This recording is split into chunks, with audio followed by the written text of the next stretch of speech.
Ladies and gentlemen, welcome to our first Berlin lecture for this semester. There are many more to come, but today's guest of honor is Viola Rebecca. She is right from the States here. She arrived, I think you arrived only 2 days ago. Yesterday. Yesterday, okay, well, it's a pleasure to have you here.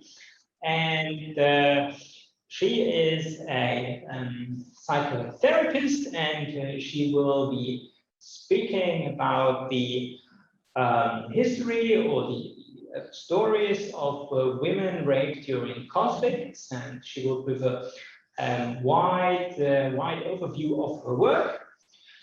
She is born in Poland. She has lived all over the world. She's lived in Greenland. She's lived in Africa and Tanzania. She is a consultant for the Kosovo government and working there also with rape victims and advising politics, advising also in issues of compensation or pension for victims.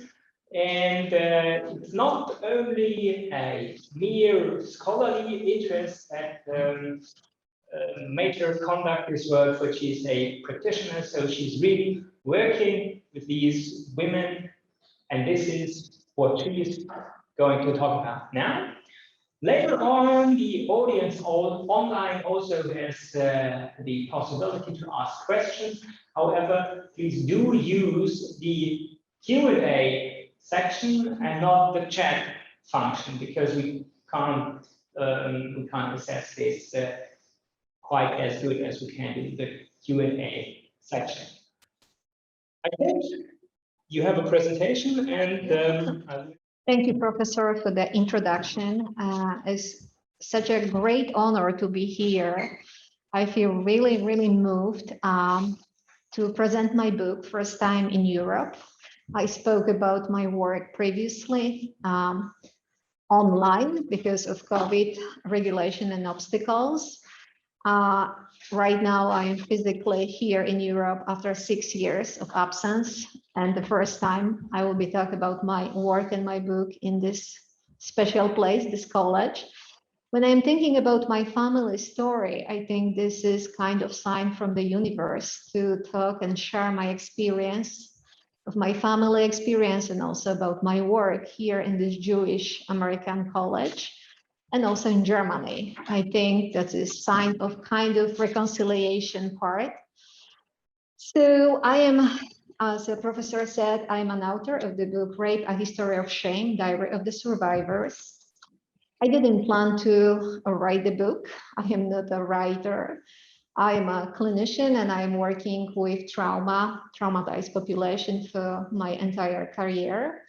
I get the opportunity to work in many specific places. I spent a lot of time in Africa.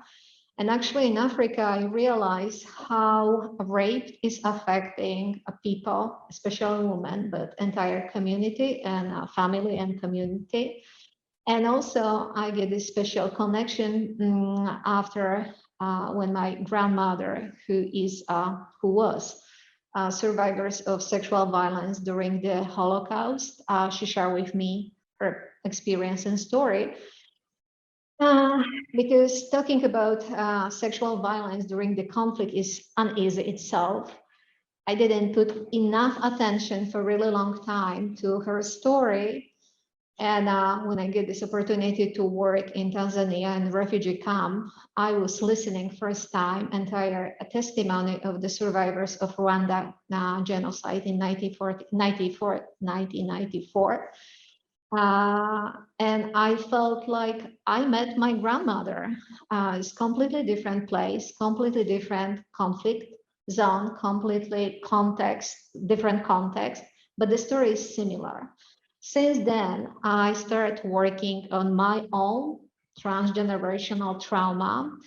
I started conducting interviews with survivors. And when I moved to New York 4 years ago, and I joined Women Therapy Institute Center, I decided to conduct my project and I started seeing and traveling to the war zone, I started talking to the survivors. I went in 2018 to, especially because of this project, to Rwanda and Congo.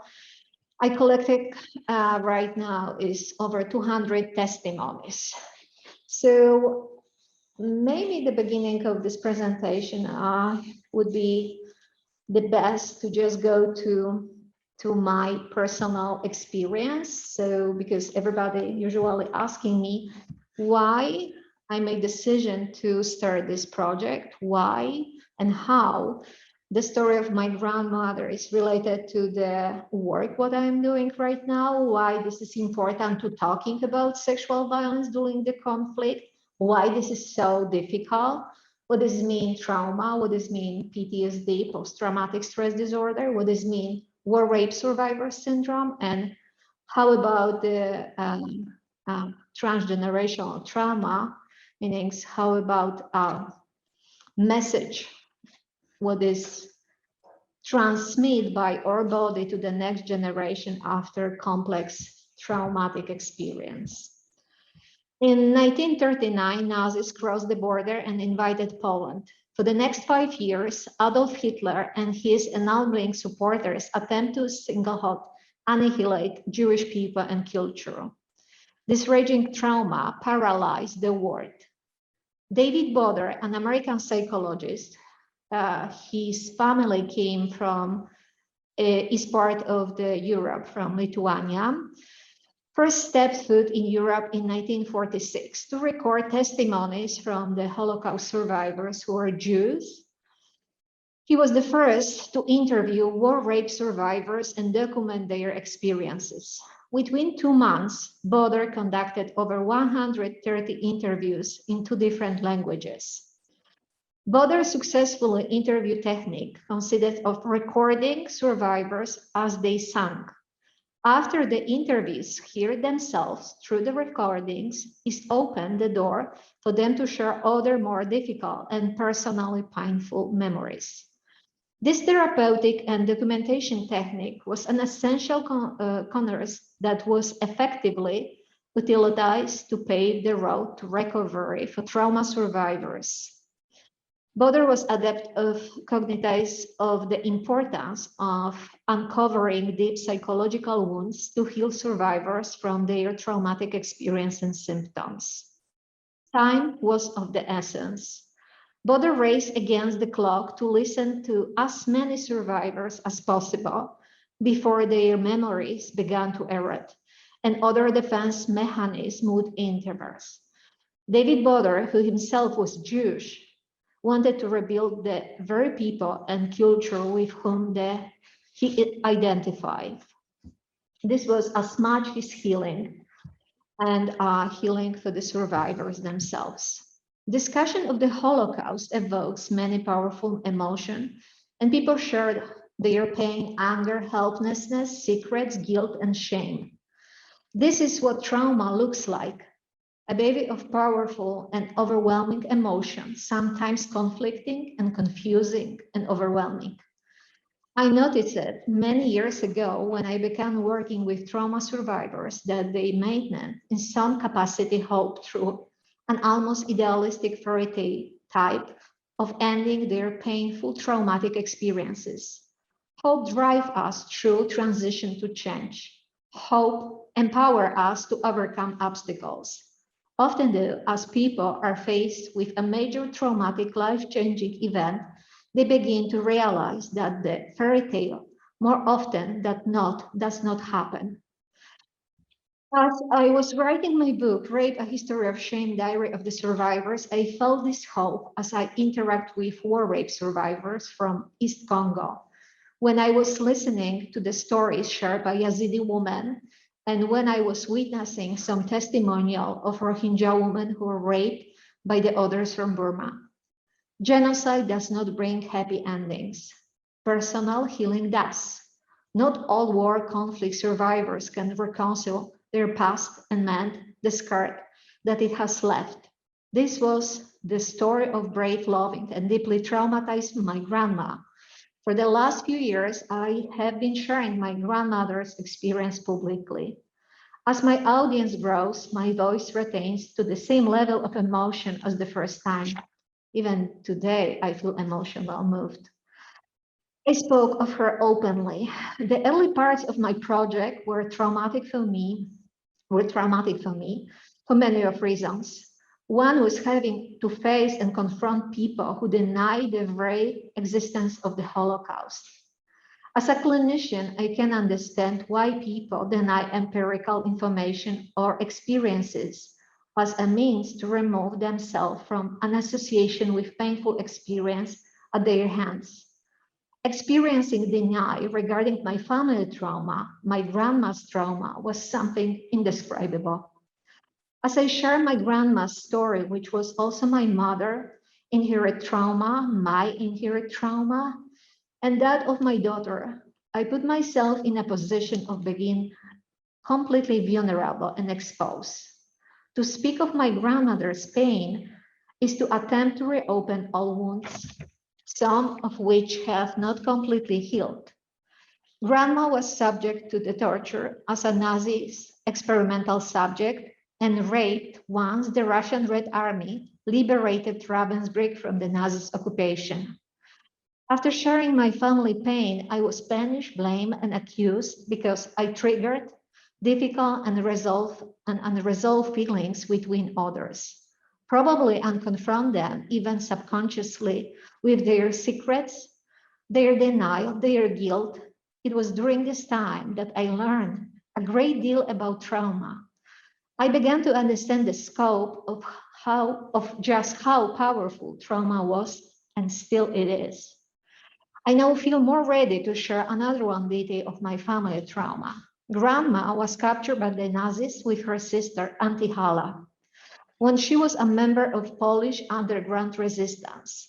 Grandma was bravely 17 at this time. I don't know many details about my Auntie Hala's resistance activities, but I know that my auntie arrived with my grandma to Ravensbrück. From the point of arrival, they were then separate. Grandma was forced to the subject of experimental torture. Auntie was placed in the bordels and corrected into sexual slavery for Nazi soldier and officer. Her were perpetrators. Auntie spent over 1 year trying to survive. No one in my family talked openly about rape and sexual violence experienced by my grandmother and auntie. Grandma would often grow agitated when anything related to the topic of sexual bondage was mentioned. During most of my childhood, I sensed that auntie was doing or did something shameful, dirty, and bad. This sense came from the fact that grandma was not close with her sister. My aunt passed away before grandma. Auntie was in poor health for years before her passing. I do not remember my aunt very well, but I remember her stigma and shame. I remember her isolation and voicelessness. Sometimes trauma does not conclude with a happy ending. Fairy tales and healing are a goal that for some is nearly impossible. I am not ashamed or speechless with regard to the pain and crimes my family was subjected to during the war. Yes, my grandma was raped and my aunt worked as a sexual slave. Reading about Boder's first serious attempt to work with trauma survivors makes me feel that we lost a unique chance to respond to the war trauma survivors in an appropriate time and way. Waiting decades later to start openly processing traumatic experience can place survivors in a hole of pain and isolation. These unhealed wounds are oftentimes passed down to the next generation. Talking openly about sexual violence, discussing war-related experiences, listening to the testimonies of traumatized war conflict survivors, and working with people, supporting survivors through working with them to resolve their pain helps prevent the transmission of transgenerational trauma and prevent other conflicts.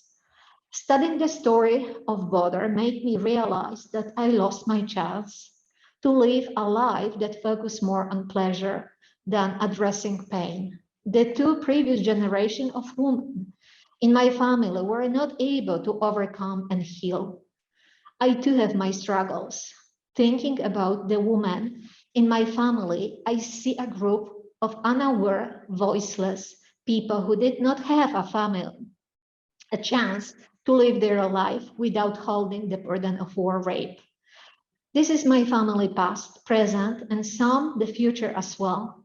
This is my family recollection. My resolve stem from the previous recollection. My resolve is to be never again voiceless, even if at times I am speechless and overwhelmed. So that's the introduction to the uneasy topic of today's meeting and our discussion, I hope so.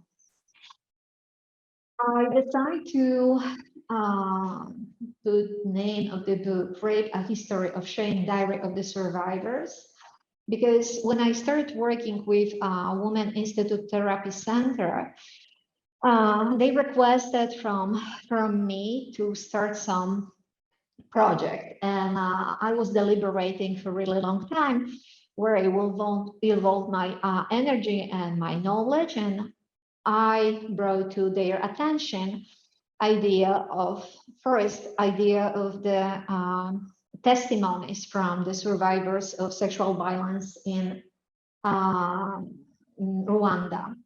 And then after many of discussion with my supervisor, we decided to move forward, and I started collecting testimonies from other people. Also, I brought some testimonies from my previous work. And the name of this project is A Rape, A History of Shame. Later on, when we decide to go forward with my book, I just add Diary of the Survivors.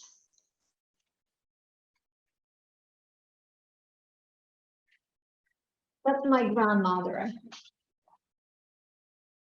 My grandma Barbara, she was born in May 15, 1926. She was born in a Jewish family in a small Polish, mostly Jewish city, Sierpz. This is like in the middle of the country, in the middle of Poland. 75% of Jewish community is gone in the city. They were moved to the Nazis camp, to the ghettos. And right now I am not even aware, because I'm not coming back to the city where my grandmother was born. So I don't know how the current situation looks like. But after war, it wasn't many survivors in this area. She was a fourth child of the family of 6 children. My grandmother, she joined the Polish underground army in 1943. Then she was captured by Nazis in the forest, and she was moved to the Pawiak jail in Warsaw. Then she was transferred with her sister to Ravensbrück Nazis camp. That is a few photos from the Nazis camp. Probably everybody knows, like Ravensbrück Nazis camp was dedicated only to women and children, no men allowed. And Ravensbrück was so famous because of this experimental stuff what the Nazis conduct in the camp. I was aware when my grandmother,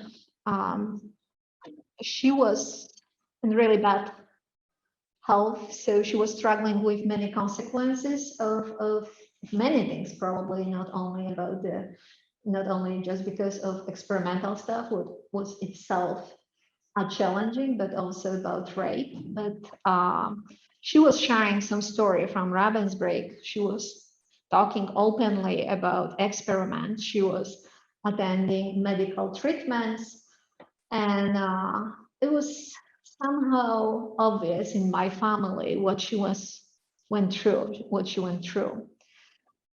I felt as a child like the story from Ravensbrück is kind of like in Poland, everybody is it was discussing the topic related to the Holocaust, especially regarding Nazi camps.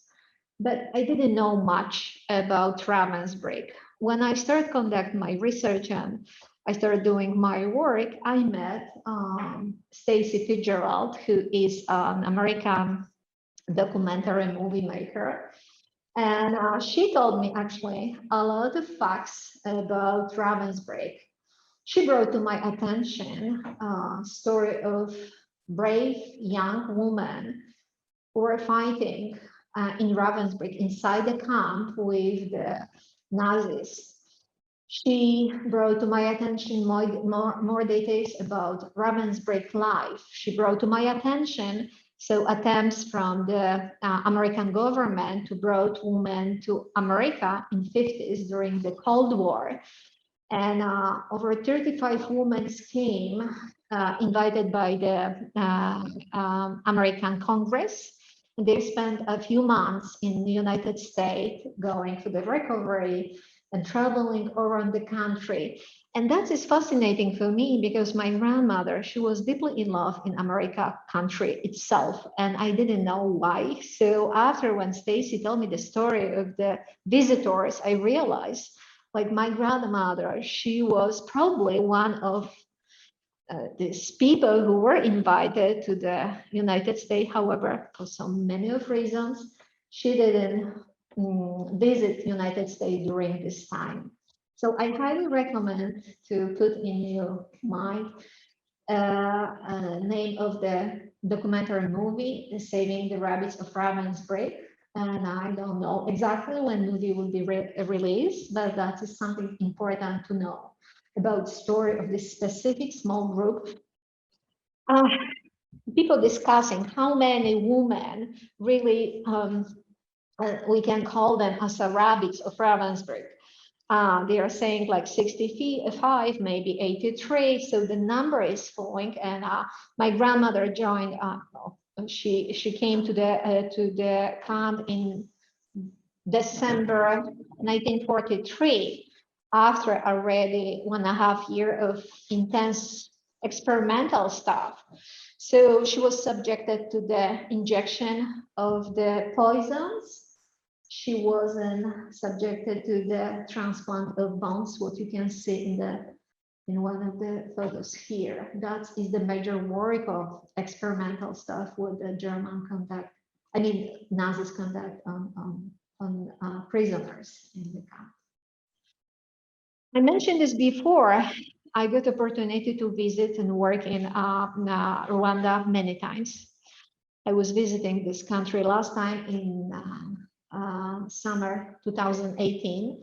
And during this time, I was conducting interview only with war rape survivors. But this country is special for me because the first time when I was listening to the survivor of the sexual violence, it was the survivor came from Rwanda.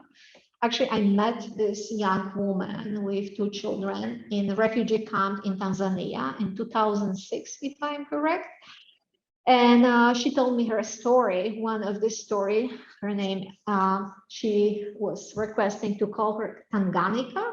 It's one of the biggest lake in Africa, and also a lake, what she was saying, saved her life.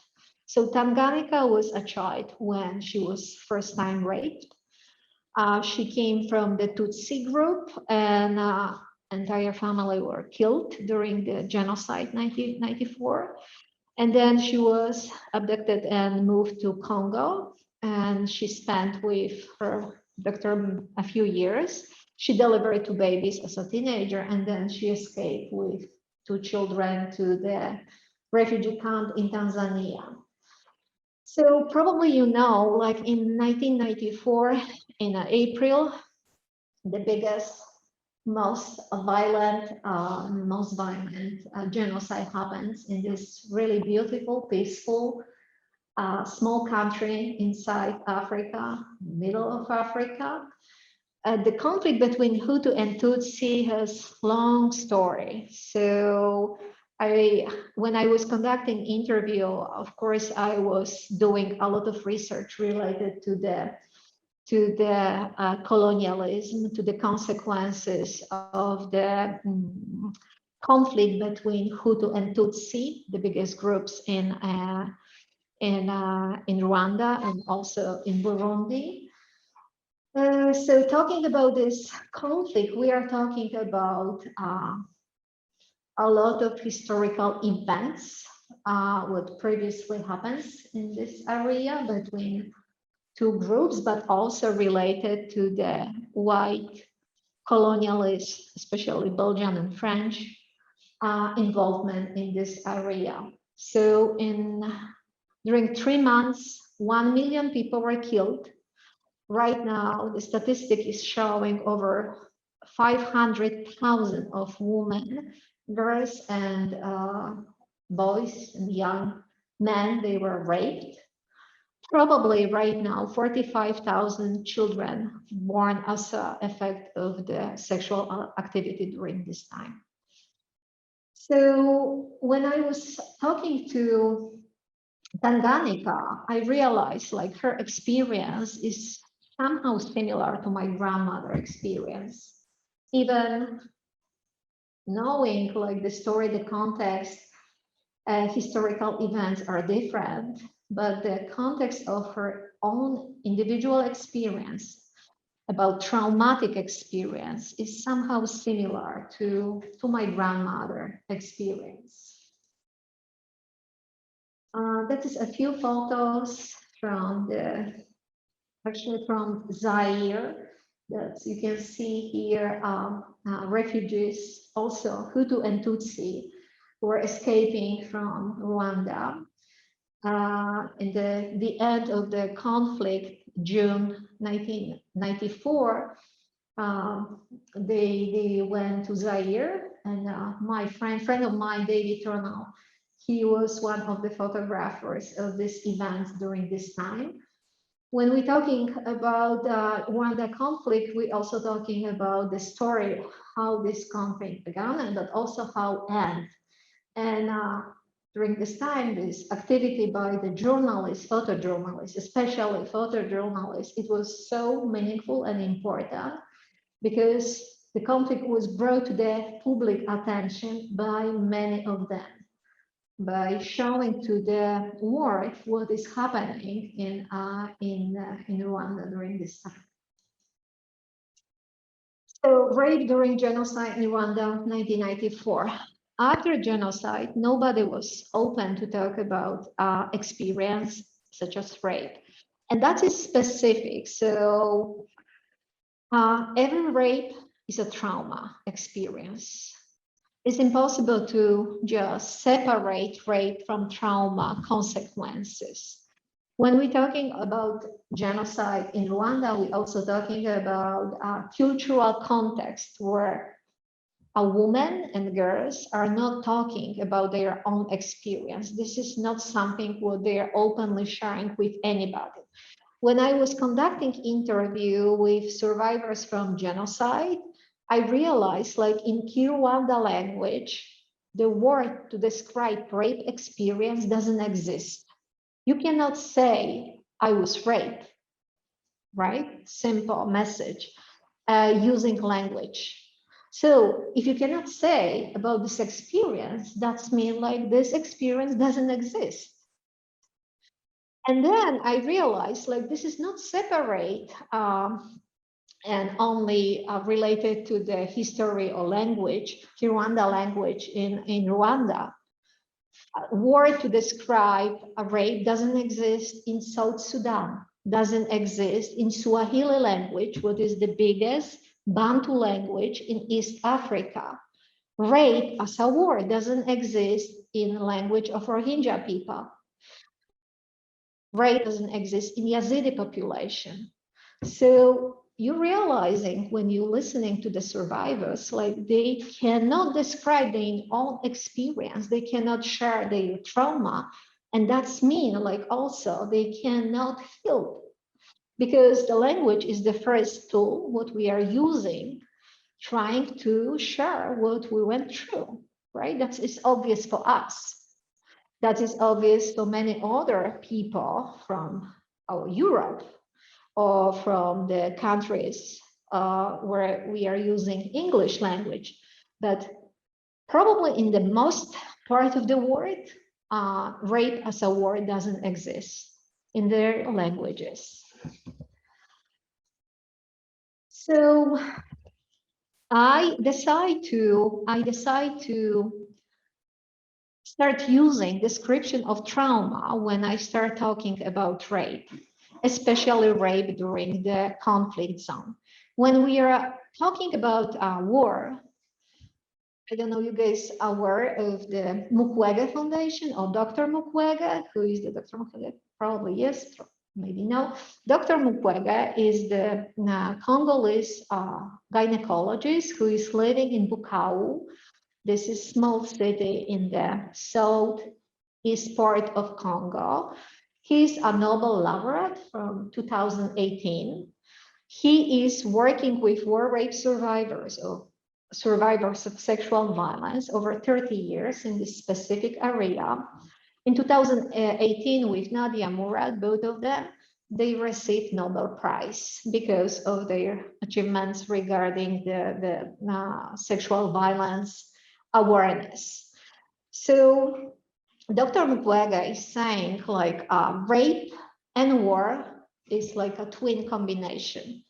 If we are talking about any kind of war activity, we always talking about rape. So right now, if we put more attention to any war zones all over the world, we can see like in the specific areas, people are going through with these traumatic events. We cannot separate these two different events. Everywhere is bringing sexual violence, and sexual violence is related to the war.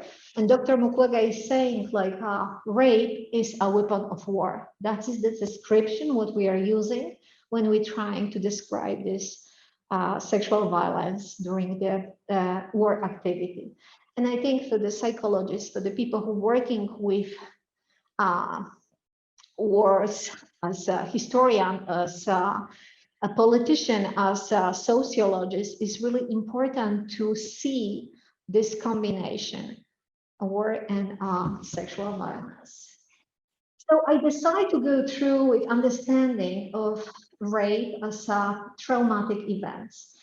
And our statistic is showing like over 70% of people who went through with rape, they are deeply traumatized. They are showing later on after trauma, PTSD, post-traumatic stress disorder, and they are struggling many levels of life problems. So, but I cannot say like I will agree with this statistic, especially when we're talking about sexual violence during the war activities. And I didn't met anybody who didn't show long-term symptoms. So from my experience and following all this interview, I can say like over 200 people what I was interviewing, they were showing long-term consequences of trauma. So complex trauma describe exposure to multiple traumatic events during the war or genocide. These events are severe, complex, and life-threatening. Complex trauma always is bringing long-term consequences. Survivors of the rape during the genocide or war most likely are presenting the war rape survivor syndrome. So rape and PTSD.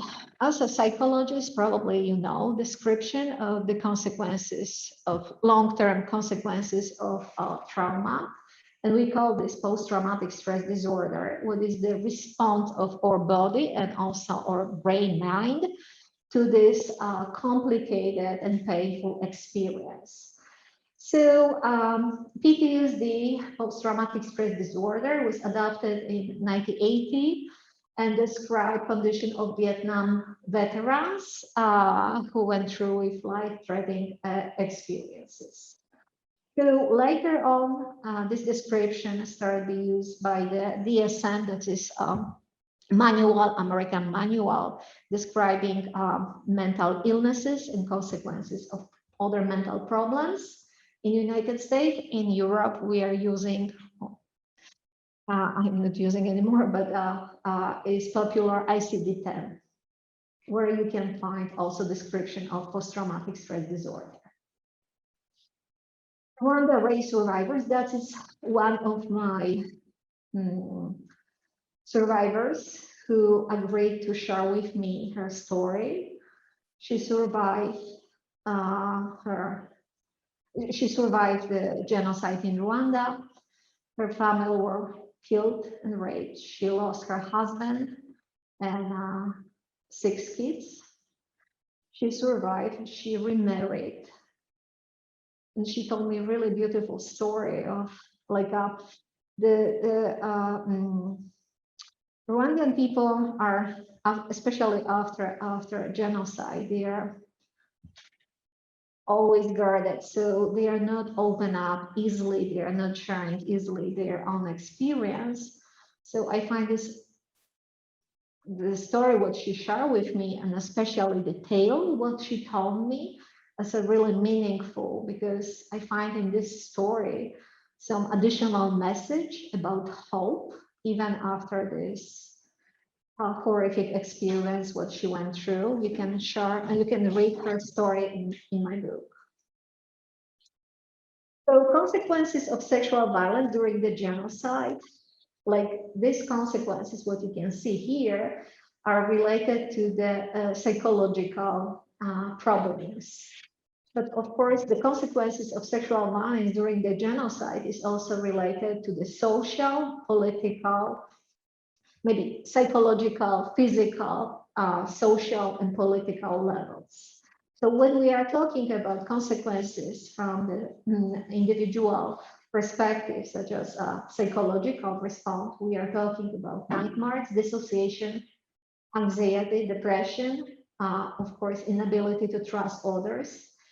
We are talking about self-destruction, regression behavior, suicidal tendency, psychosomatic disorders, lack of the emotion regulation, major physiological changes, negative self-perception, and epigenetics change. As I said previously, war and rape are the devilish combination. So after some time, when I was conducting interview with war rape survivors, I realized the description of trauma, description of PTSD is not enough to really try to understand what all those people are going through or went through. So one of my interviews, a girl from Yazidi group in North Iraq, who was enslaved and spent over 1 year and 6 months in ISIS, many different places. She told me, because she got opportunity to move to Germany right now, she's living here, and also she complete her psychological degree. So she told me she is fully aware what does mean PTSD.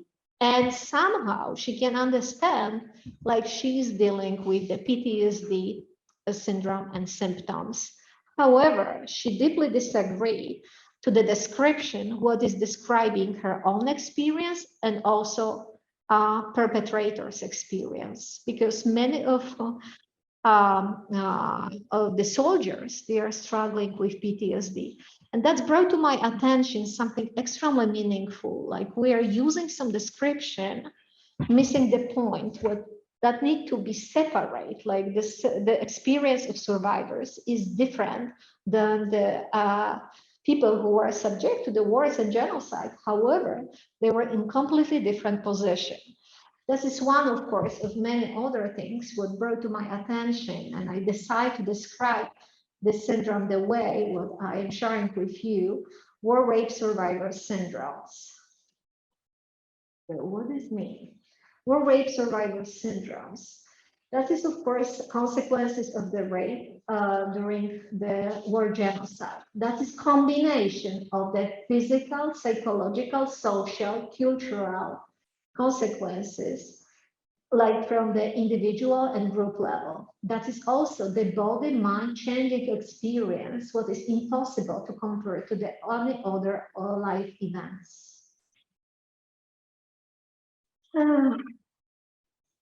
So when we are talking about consequences of war, rape, trauma, we are talking, I mentioned this also previously, we are talking of the consequences on the medical level, on the legal side, analytical approach, and also we are talking about terms of rehabilitation. And still, the war, rape, trauma is unknown. When you're trying to find out statistics about the consequences from psychological point of view, I'm right now trying to describe this point of view of rape trauma. The data doesn't exist. So when we are realizing like every war is related to sexual violence, and then you're trying to build some frame to understand this experience, and you're realizing like nobody really putting attention to this topic, this is overwhelming. And also, I am still openly asking why we cannot find or conduct any research, or we cannot find the right way to describe these consequences. Because also we are talking of consequences not only for the survivors. We are talking about consequences for the family, for the society, and for the all nations. So, but that is not the end of the story. When we're talking about rape during the war, that is something what we need to be aware of. We need to be aware of transmission of trauma. In the other way, we can say transgenerational trauma. So transmission of complex trauma or transgenerational trauma. We already know, like trauma, this is something what is individual and group experience, but not only psychological. This is also something what is happening within your body. So that's mean like complex trauma, completely changing physiological environment inside body. And this kind of change can be transmitted to the next generation. So when we are talking about transmission of trauma, we are talking about generation, many generation of the survivors, often people who doesn't know, like their ancestor went through with this kind of experience. And that is also universal experience, not only related to the war or genocide in Rwanda, Congo, or Holocaust, but any other war activity all over the world. So what does it mean?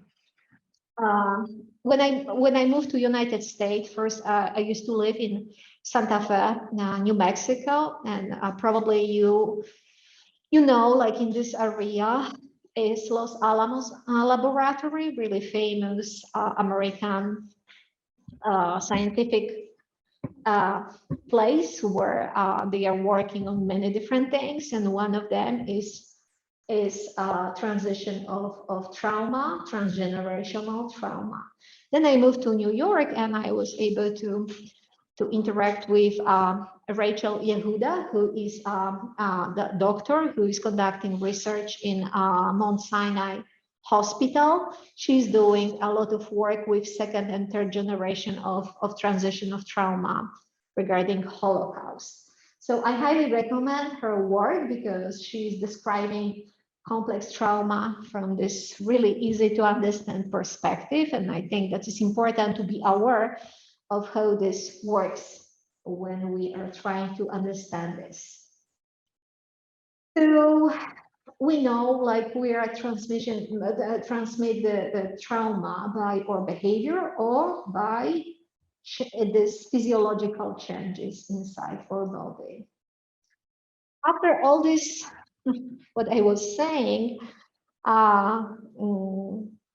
so maybe from the other perspective, I decided to write this book because, of course, of my family experience, because of my grandmother, about my, because of my auntie, and other women what I met when I was traveling and when I used to work with the survivors, but also because I am clinician and I see this clearly connection between trauma, PTSD, transmission of trauma, that means transgenerational trauma, and also about war rape survivor syndrome. And I feel like my work is important not only as a clinician to work individually with people, but also as an advocate of survivors, as a person who can share my own observation and experience with other people who are working with survivors or other community to spread awareness of the something what we can call prevention. And that is extremely important to remember. It's really important to remember, like be aware of the consequences of war.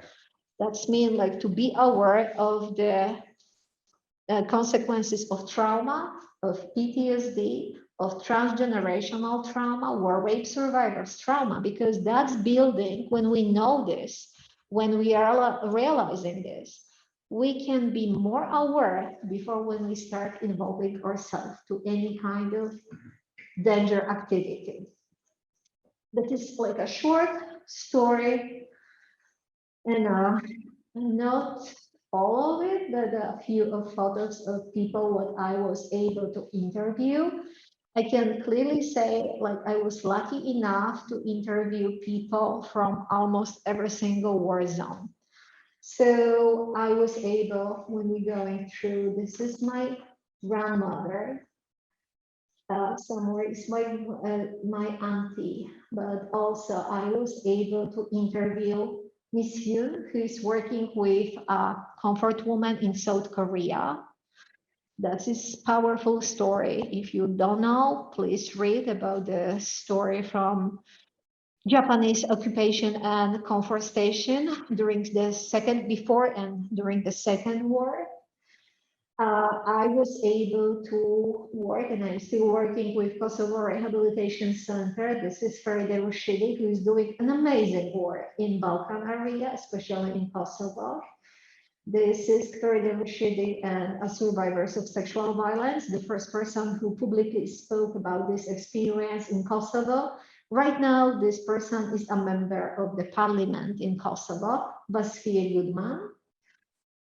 So this is Vasfie Goodman and Consoline Mishwe, who is an author of the book, Tested to the Limit. She is a survivor of the sexual violence during the Rwanda genocide in 1994. I met Consoline in New York. She is living right now in New York. So this is Sarajevo Zenica Medical Center person who is working, Sadija Husic, who is working with people who survived Srebrenica, who is working with survivors of sexual violence in Sarajevo. She's one of the people from also from my group. This is Bangladesh. Virangona woman, if you are not aware of that, highly recommend another one story. 1971, a war between Pakistan and Bangladesh. Over 400,000 women and girls raped during this time. And after the war, new government in Bangladesh decided to call survivors of sexual violence Virangona woman. What this mean in Bengali? Heroina. So that's mean like someone who is not a victim, only someone who survived and got this special position in the society. So in other way, I highly recommend my book. And I know this is an easy topic. I know this is challenging. I know often this is related to our experience, not only individually, but also like a society experience. But I really think it's important to talk about this topic and be open and try to make space for the voices of the survivors of sexual violence. Thank you. So thank you very much for this fascinating talk. I learned a lot, and I will like, and I will use the opportunity before I open the floor to questions from here and from the Q&A section to ask a question by myself. And I won't step on the complex field of trauma, psychotherapy, but rather come back to something you mentioned right at the beginning. And you said that in some the African languages, there isn't a word for rape. This obviously doesn't mean that rape doesn't exist. No, of course it haven't. But as it's not nothing you can talk about, it means it is a taboo, and it means well, does it imply that I don't know, the society is so much dominated by men that they can do whatever they like, and it's just women are not allowed to talk about, or well, I mean, how on a broader, more societal level, how would you interpret the fact that this word doesn't exist? Yeah, so this is really important question, and I think probably we need to somehow follow the history of the individual nations. And I think in many different countries, it's probably a different story. However, I think like all of us, we are living in a patriarchal society. And we can agree, we can disagree, we can try to change that, but that's the reality. And I think it's deeply related to the system, what we were born, and also to the religion. So I think that's major part in many different cultures when the sexual violence is a taboo, and description of this experience and consequences is impossible to share with others, because if you start talking about this experience, you're expecting some kind of punishment, right? You are saying like, I'm a victim or survivor of this experience, and you are a perpetrator. When you cannot use a language, you cannot name this clearly. So I think this is complicated topic, and I don't think so that is only psychological. This is also related to kind of construct of the society. Okay, I have a question here from the audience, but I would like to start with you, with one question. We got here some questions here online, and I'll read out the first question. When you interview someone and they share with you horrible events that happened, how do you sensitively transfer to the next question? I'm not quite good. And then in a therapy, someone shared with you that they were raped. How do you deal with it? So this is a very practical question concerning your work.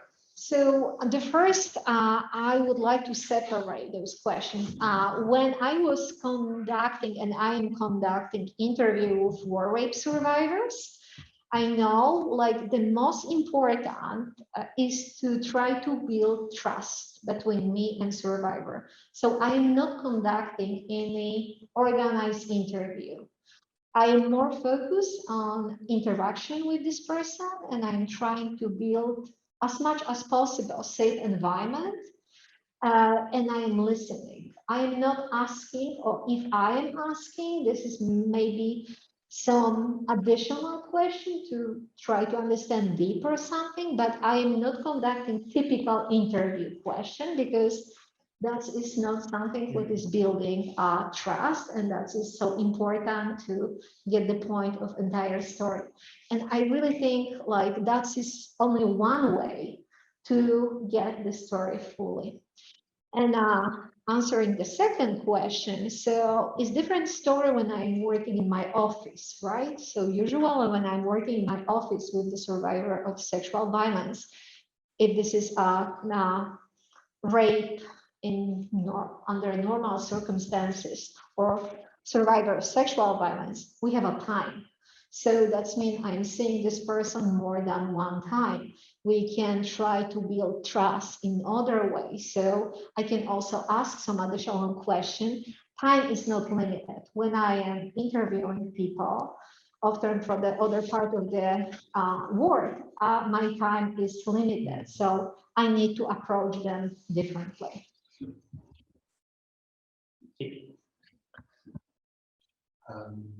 When you compare the victims with which you are in contact in your office, under circumstances of peaceful life, and when you are in contact with victims who suffered this experience in war and genocidal circumstances, what are the specific differences? Yeah, that's something what I am describing as a survivor of sexual violence in under normal circumstances, or having a trauma and often PTSD. Survivor of sexual violence during the war, they are having something what the consequences of this experience I am calling war rape survivor syndrome. It's much more than experience after event under normal circumstances, much more complex, much more difficult, and also often related not only to the psychological level, but also social level, like a deny, right? Like we are not talking about rape during the Yugoslavia war because this is not allowed by society. So even the war is end, right? Many years ago, they are still struggling with something what they cannot to share with other people because they are often deeply afraid, like they will be abandoned by the society. So they will be re-victimized, right? Not only because they were raped, but also because they feel like society is unable to digest this part of the war activity. So, and that's bringing, another one level of the complex trauma to their life. Okay. I will just say, because we have listened to the question, and many of the questions, they start with a thank you, and obviously, oh, thank you. Yes, this we have this as a record on Facebook. So yes, you can, if you missed parts of the presentation, you can watch it. You can watch it later on. So this was an easy answer, and I could give it to myself. I'm so proud of myself. I can answer here psychological questions.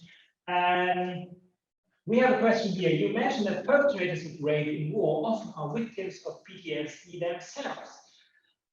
Elaborated on that, and you said that it's a problem if we have if both are victims and both are described in the same way as PTSD. And this is the question we have here. What may we conclude from that?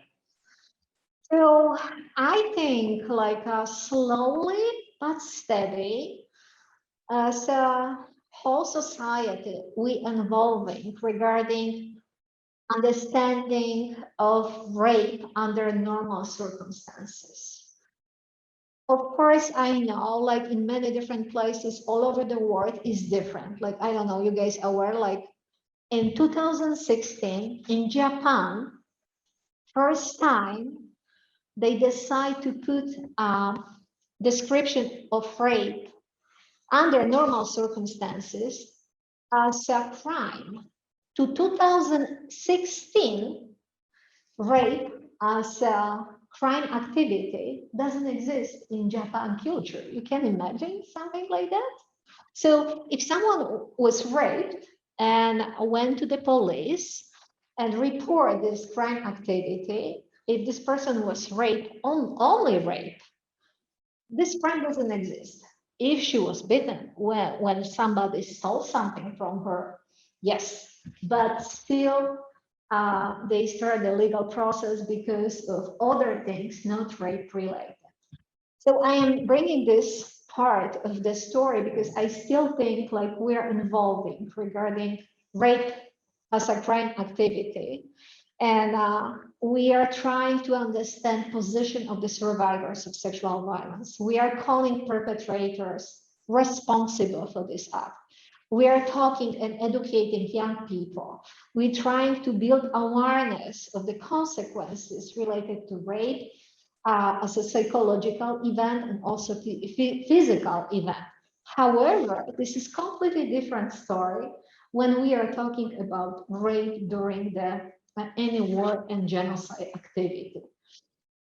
I know like many of people already bought my book, but I literally, I don't know who read this book, like the entire book. I don't know. I know like many of my friends is saying, oh, I read one paragraph.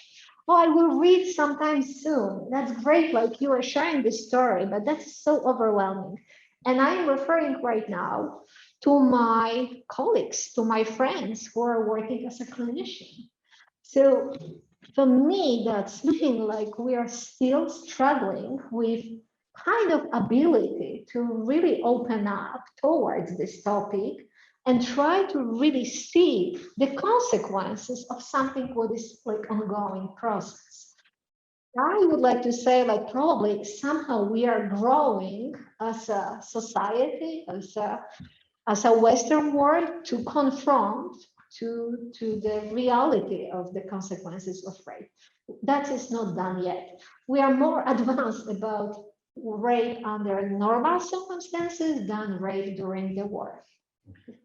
So basically, this means when we address both soldiers as victims of PTSD and rape victims during war as victims of PTSD, then it means that basically our society has not yet started to seriously dealing with the issue. Yes, they can support survivors, I mean soldiers, right? That's this open topic. In the United States, everybody talking about that. PTSD is something what is obvious for everyone, but about rape, no. No.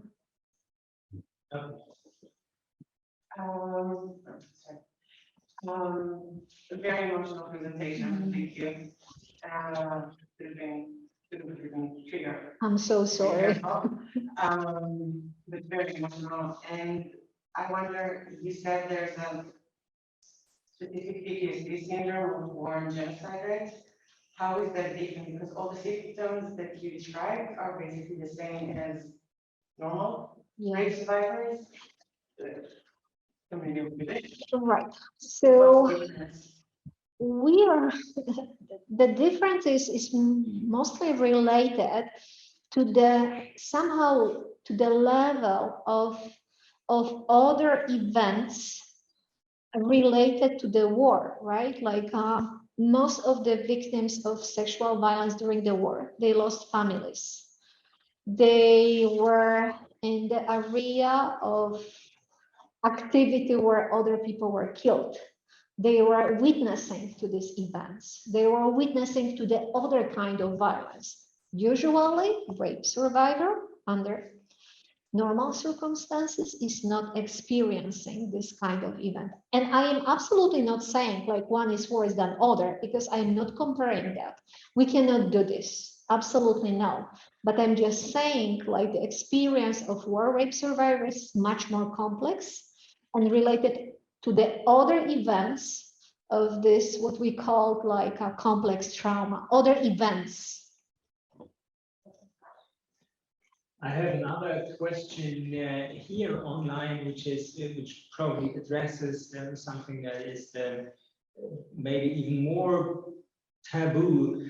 And the question is, what's the difference between female survivors of war rape and male survivors of war rape? Thank you so much for this question. And I decide to work with women and girls. That is my area of interest and somehow expertise right now. However, I was able to listen to the few testimonies of sexual violence during the war, of male testimonies. And I think this is another one level of our involvement, what need to be done, but is not done yet. And I am not sure like I will be the person who will know myself in this area. I think maybe even that would be more helpful in some male will conduct this work with survivors of sexual violence. I think gender is important in this specific case because many of the survivors are somehow more connected to the people who are not in this same gender, because that's a safety issue. So I don't have enough data and experience to really compare. I think only what I know, like sexual violence towards male, is much more taboo. Much more even what I am saying right now, like we are already talking about some taboo, but we are not talking about sexual violence towards male because male is not subjected to this kind of experience, but this is not true, especially during the war. And recently I was cooperating with Kosovo Rehabilitation Center on their outstanding book, Beyond Pain Towards Courage. I highly recommend. This book is online. You can get a free copy. You don't need to pay. And they conduct, if I'm correct, 9 or 10 testimonies, and partially, or half of these testimonies are coming from males. I think like that is absolutely powerful to listen to male survivors, especially from this particular culture in this area. I find this really disturbing, really powerful, really emotional, and also extremely important to really understand what people are struggling with after this, after birth. Mm. Also, that's maybe it's not the question, but I would like to say, like, we are talking about sexual violence toward women and girls and kids. We are talking about sexual violence towards male, and also another one topic, extremely important and huge, and still unknown, is the all next generation who was born as consequences of rape during the sexual violence during the war. Okay, I have a follow-up question that is, could you please repeat the name from the rehabilitation center in Kosovo that you just recommended? The book, name of the book is No, the name, the the name name from the rehabilitation center in Kosovo. Kosovo Rehabilitation Center, Torture Victims. Torture victims? Yes. Okay, very good. So this is we answered. Then we have another follow-up question, which is about non-binary people, neither male nor female, and I think would probably answer the same. There's so much to do, and you're just one person, Yes. and that's just the issue. This is so huge, and we're talking about hundreds of thousands of victims, and quite obviously you can't deal with all of them, and you can't even investigate. Absolutely. Yeah. I don't have any experience in this area. I wasn't that, so I cannot even answer. Okay, I have now the questions keep popping up here. This is something that addresses your work, and feel free to say if you don't want to answer this. How do you separate your professional life from your personal life? This is a personal question. That's why I say if you don't want to talk about it, then that's perfectly understandable. So as a clinician, I know how to somehow separate my life, my personal life from my professional life.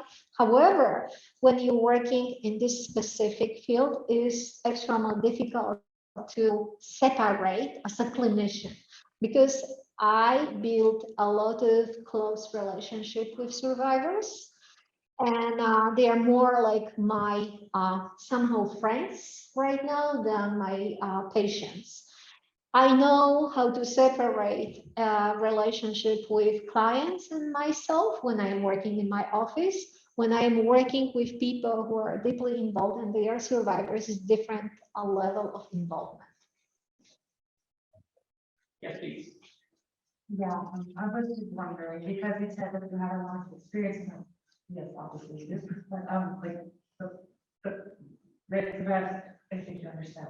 So, I wanted to ask if, for example, they met other peers who have gone through the same time period. Yeah. How what is their emotional reaction? Is it good for their process? Is it bad for it? Right. It's just really, really important question. So I was able to spend 1 week in City of Joy. I don't know you're heard about that. This is special treatment center in Bukavu, somehow related to the Dr. Mukwege Panzi Clinic. But this specific place is fully dedicated to the war rape survivors after medical treatment. So they are staying in one place for 6 to 9 months all together as a group, and they are working on their trauma. I never before, that's one of my professional dreams. I would like to go to Congo and spend full 9 months with this entire, actually I speak Swahili, so maybe this dream come true soon. So, but I was absolutely amazed to see how these peer groups, the people who went through with the same, or similar, right? Because this is never the same, similar experience, how they support each other.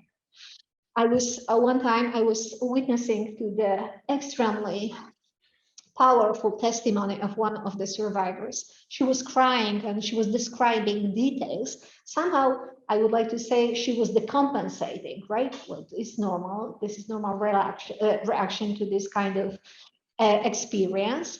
An entire group of this woman stand up. They came to her and they are start like kind of holding her. And they were physically close to her, trying to also using their voices somehow to calm down and share with her like she's not alone. It was extremely powerful. I don't even know, like I can now, fully try to share with you experience. But since then, I am absolutely sure like if we are building this kind of support for the people who unfortunately went through it, something like that, they can heal and support each other. However, as a society, we are responsible to make space and support these efforts. Does it answer your question? Yeah, that was chilly. Like, something. Thank you so much. Thank you. Okay, I think we will, because time is running, and I think we'll have one last online question, and then we'll call today. It has been a long day for you. And I have this question here. I'm interested in how a family member's perception of trauma can transfer from one generation to another generation and shape experience. Is this a temporary recreation of vicarious trauma, or is this more systemic and enduring from childhood and throughout adulthood? And can this emulate the symptoms of the original trauma? You can probably give a separate lecture on that. Sure. You can take as much time as you want. Keep it short if you like. That would be the separate lecture. So thank you for this question. It's really important. It's impossible to answer fully to this question. However, we before this presentation, we spoke about that, as you know, and right now we know like one way of transmission of trauma is interaction with children. If someone who went through with a specific complex event will act in specific way.